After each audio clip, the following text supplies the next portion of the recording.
Goeiedag allemaal, mijn naam is Sandaka en mij van Alzon. Ik was 9 jaar oud en gaat 4. Ik is een leerling bij John Michel Primary School. De story wat ik vandaag kan lezen is de Trentelboeker bij Sonja Groot en Marie Lati. Dankie.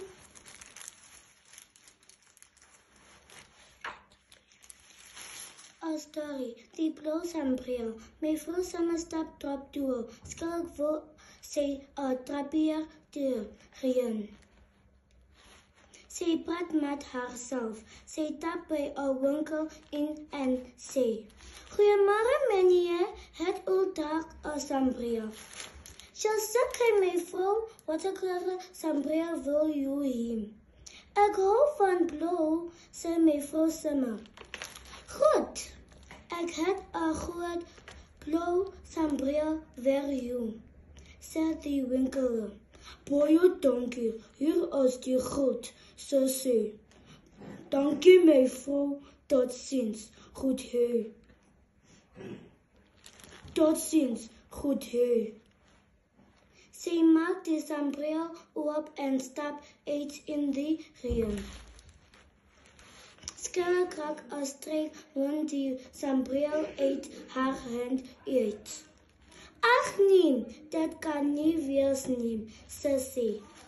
Die nieuwe blauwe sombril vliegt over die winkels zijn dakje en verdween. Mijn vrouw samenstap haar zeer zonder haar sombril uit toe. De sombril werd hoog in de lang. De kinderen bij de school zien dat en schreeuwen opgeruimd. Kijk, daar werd een blauw weer. Oh meneer, Jende werd in zij toen het oor de sombril zien. Vrouw, kom kijk, roep hij.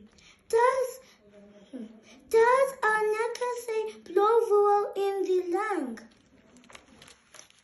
Juffrouw Kulu zat bij haar venster en slaap. Toen zij haar oor ommaak, zien zij iets verbeveerd. Een schoenlapper, roep zij uit. Een prachtige blauw schoenlapper.